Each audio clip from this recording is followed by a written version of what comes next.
and we says it's a great opportunity on twofold. We can really work on your game, and we can really work on your physical abilities to become better athletes.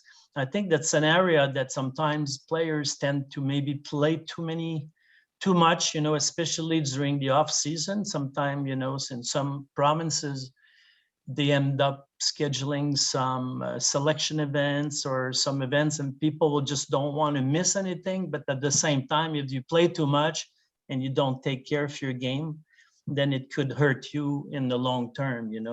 And I think that period of time that we had our girls, I think for anyone, I think it was a great opportunity. Even if the clubs were closed, you could actually do fitness outside. Even if it's winter, you could do many things. And I think that it's very hard to succeed if you're not a great athlete.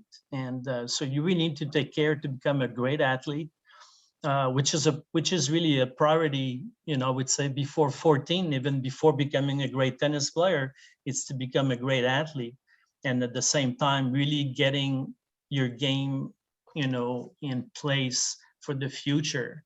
And so sometimes people don't change let's say their grip on a forehand or serve, or forehand or backhand, Right. and then it hurts them later on. But that period of time was a great moment, a great time. And obviously, if I talk about our girls, they were supposed to schedule to go to Spain to play some G1 events, and everybody was excited, and we organized our week. That was like just a few weeks ago. And then on Friday afternoon, Sylvain calls me and he says the trip is canceled because Spain has postponed the entry for Canadian players. I says, are you like, is this like April Fool's Day or what? Is this a joke or what? And no, it was serious. And I said, oh my God. So we had plan B. Fortunately, the girls ended up, Vicky went to Vegas, the other girls went to Republic Dominican. And it actually, we're very pleased. I think at that point, after all these months, I think it was becoming difficult, and for everybody, for the coaching staff, even, to run practice, because at some point, when you don't have them going to tournaments and they come back and so I need to work this and this and this, you don't have data to talk, and feedback. It's tough, and before Christmas at the center, we could actually play matches. We have a good group of boys in the Tennis Montréal Academy, Excellence Academy, and we could play matches with them. But it's in January, I think January 8th, we had really, we were restricted and we couldn't do anything. We couldn't be 4 on a court. We had to be 2 on a court, and we couldn't play matches with them. The NTC was closed except for the sports program could, offer their training, and we could also with our girls. But well, it was really a good time when the girls started to leave. It was necessary for them to go out there and play, and I know for many Canadian players it has not been the case, especially maybe the younger age group. Some players, I think, went to Florida to train and other parts of the world. But I think overall it's been frustrating. But I think that we can see the light at the end of the tunnel. I think it's going to come. We're arriving at the time where we're talking about junior nationals. I think that was one of your that's kind of my next question, is kind of what is known about the junior nationals, and does Tennis Canada have maybe a plan to, of course we don't know, we don't have a crystal ball, so nothing's for sure, but is there any plan to maybe host a Canadian nationals this year? Yeah, we had our team meeting last week. So okay. The question is very good, because in the call with Janet Petrus and Adam and everybody, all the coaching staff and developmental staff, I says, guys, we have to make sure we host junior nationals. And I think a decision. Well, they said. A decision. I don't know why they're just talking. Oh, sorry about that. Go ahead. She has to mute that. but the decision has to come up pretty soon. I think it mid-May or end of May. And I told them, listen, we have to make everything, if it's to postpone by another few weeks, to make the call, because obviously Tennis Canada wants to organize the nationals, but the public health uh, departments, from the provinces, may decide, no, we cannot do that. Right. No. Yeah, So I guess all the provinces would need to have some sort of qualification process as well. So, like in Ontario, for example, we can't even play right now, never mind host tournaments. But I guess if we're not able to host tournaments and have some sort of qualifying process, it might be difficult as well. yeah, I mean, we've talked, like I call that the PTA, the provincial tennis associations. That's all the PTAs, all the provinces. We say, even if it's just to run one event, a few weeks, 2 weeks, 3 weeks before nationals, no problem. But I think the chance to have nationals are pretty good. I think that the PTA will have to adjust how they're gonna go to. They won't be able to do their typical 2 selection and provincial close, maybe only one, even if it's only one event, Yeah, right. I think the kids, have been suffering enough. I think at some point, you need the competitive fuel, to continue training, like you're training, but at the same time, it's nice to train, but kids love to play. It's at the end, it's like to play tennis. Tennis is to play. It's not to, tennis is a sport. It's a playing sport, and it's not called it's a training sport. Like you train to play.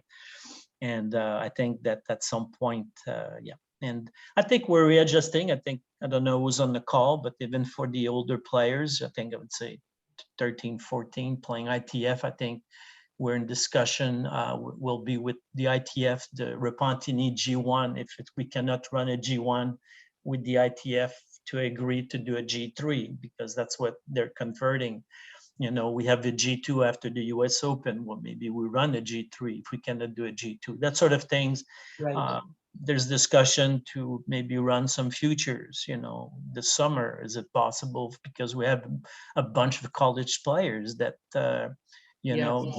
there's, like we have, they're all in the US. So what's the point of them coming back up north if they cannot play tournaments and they can all play futures around, certain countries like the US and everything. So yeah, I think there's a good group of them. I think that's a good point in college, like Alexei Galarno and Benjamin Sagoyan and Liam Draxel, who I think he's rated #1 now in the ITF rankings. So, unbelievable. That's crazy good, like it's amazing. That's really amazing performance for him. So yeah, I think that would be an unbelievable opportunity for those players to be able to come home and spend some time competing, like you said, at home, instead of maybe staying in the States instead. So okay, great.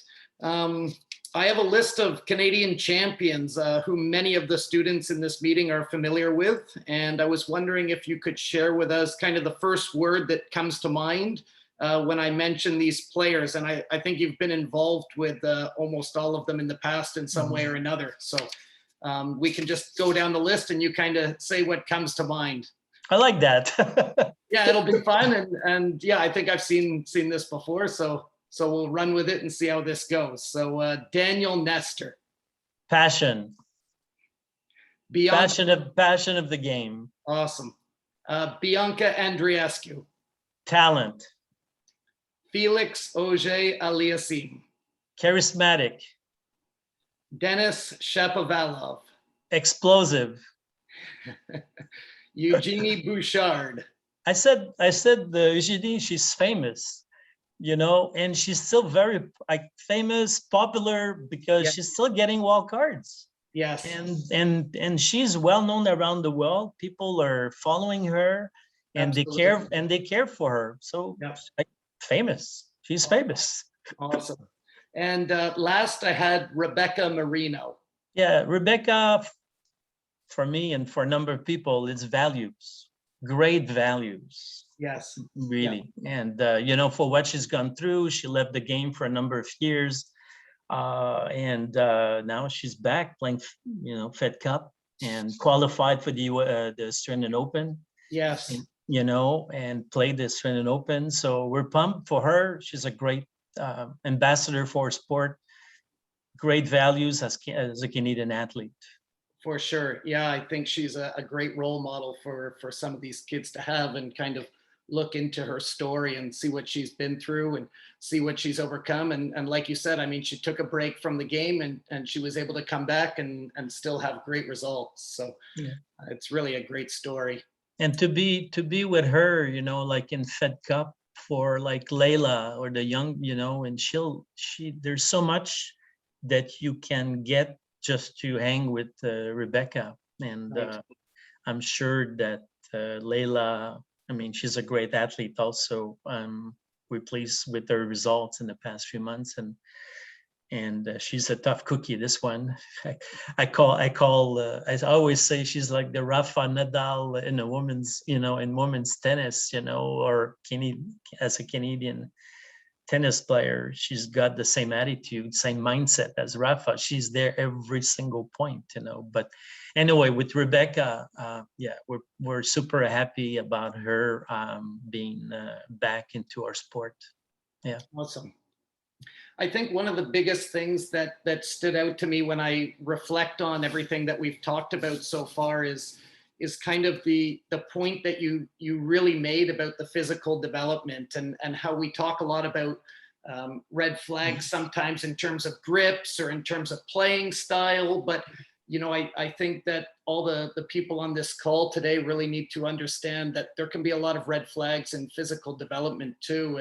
And kudos to all of you that were out here before we started with Andre doing your fitness online. But I think, like Andre said, this is a time where you can really spend a good portion of time on your physical development, on your athletic development. And we don't need to be on a tennis court to be doing that. You can do that in your basement, you can do that outside, whether it's cold or not. But there's so many opportunities that you guys have right now to make a lot of improvements, maybe not directly related to your tennis game, but like Andre alluded to, the physical development aspect is such a major part of your development before you're 14.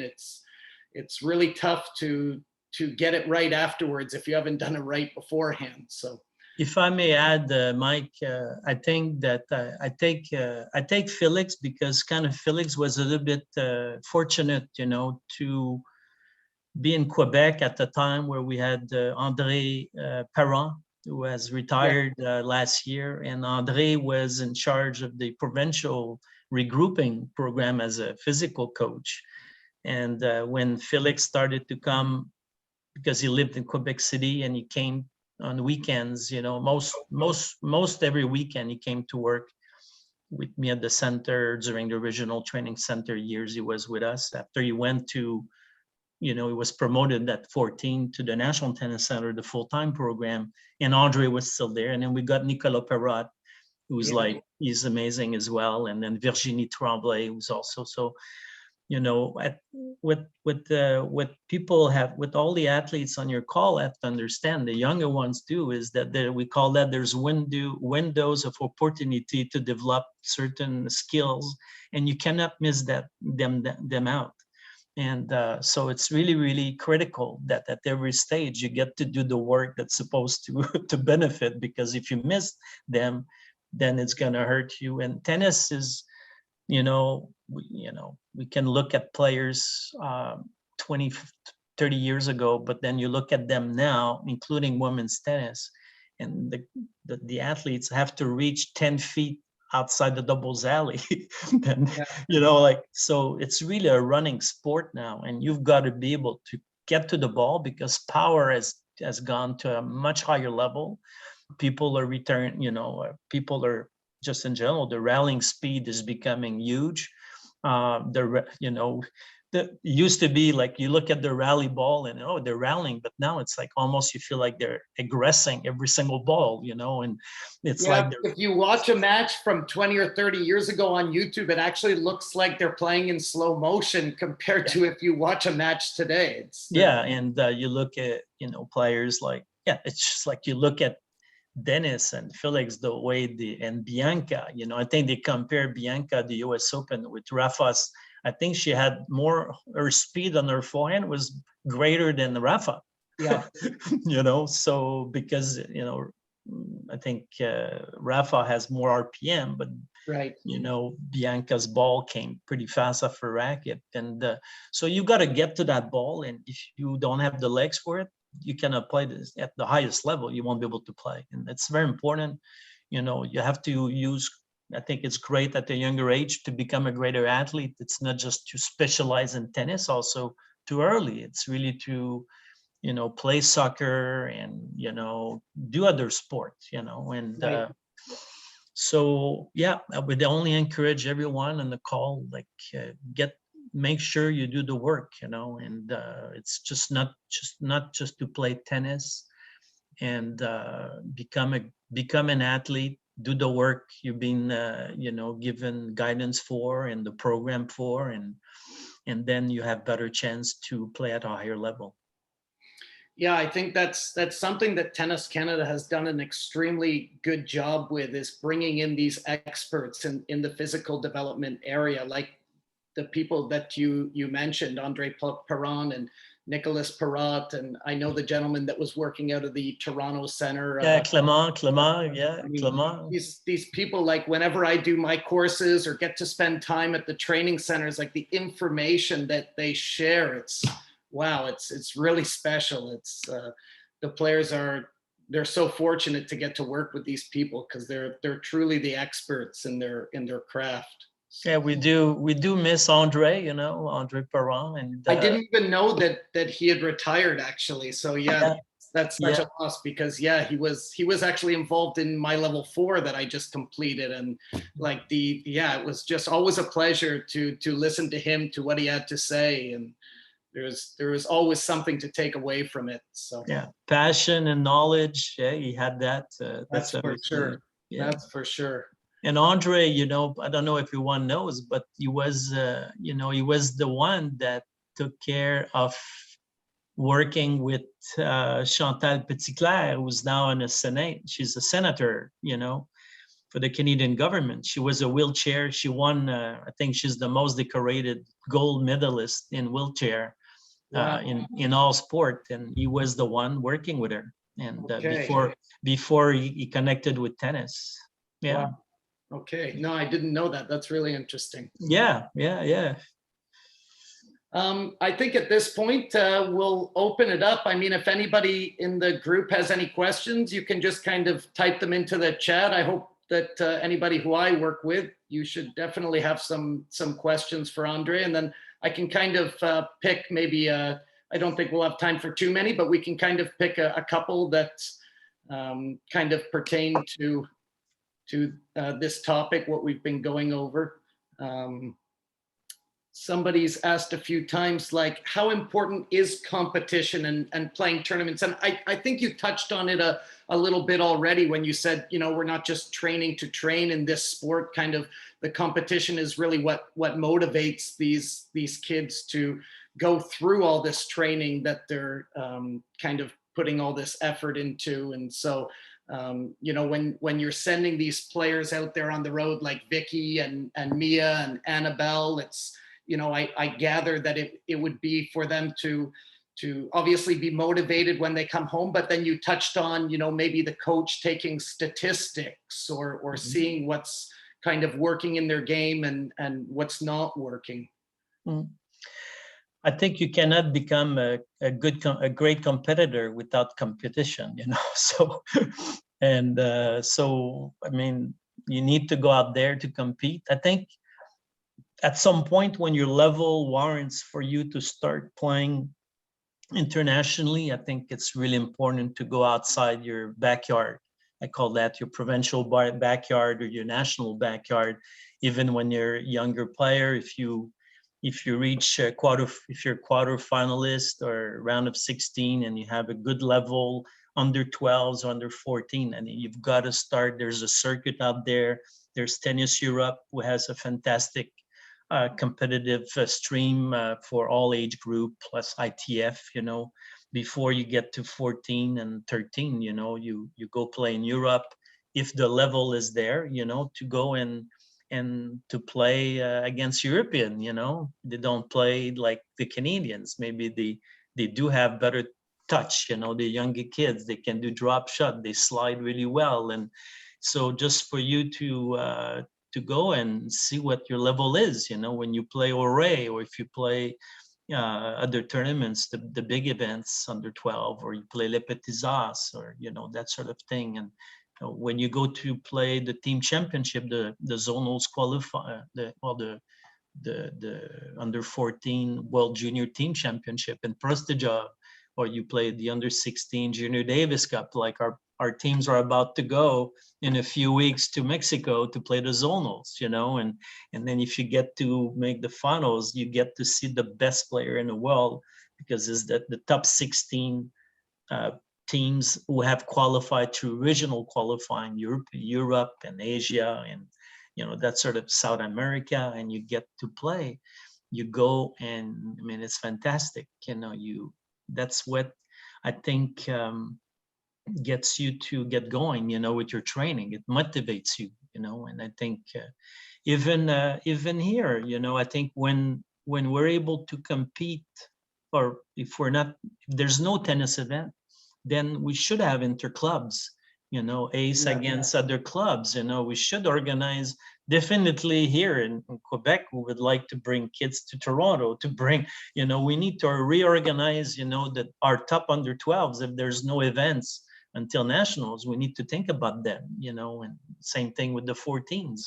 And if we can organize some tours this summer and it's reopened in Europe, we need to think about that. And I think that there's a lot, I think as a regional training center, we took some players, from Quebec, and we went to Boston and organized match play with the academy, in one of the academy in Boston, just 3.5 days, but the kids come back and they're so motivated for both sides, because you don't want to end up playing all the time with the same players. And so you need to get out, even provincially, at some point you play the same tournaments, same selection events, same this. You've got to get out, so we need to do more interclubs, interprovincials, nationals. Get out of your comfort zone. If you think that you're that good, then sometimes you get a wake-up call when you go out there and you play internationally, or even play in the States, or that sort of thing. So it's really, yeah, both Yves Boulet and myself, actually, we share a lot of the same thoughts like this, and we actually started a tennis league, which kind of I heard the whole idea of boys or under 14. It's just everybody playing with everybody, and we kind of use the UTR as a guide for the level. But now all of a sudden you get kids playing with adults, boys playing against girls, and so you're competing with a lot of different people that you weren't competing with before, and they get the team aspect, which is kind of fun for them. And so and congratulations for your initiative. That's great. And I heard back. I think Vicky played. I think she told me she played. Yes, yeah, she played in some of the events as a player. Yeah. So, and I mean, the kids have a lot of fun with it too. They always look forward to the event. And you're playing. You're playing for your academy. Right. So you want to. It's good. It's. I think they have. Here in Quebec, they have the Interclub Championship. The CDC, the CDC, they call it, and it's so popular. We need to have more of those.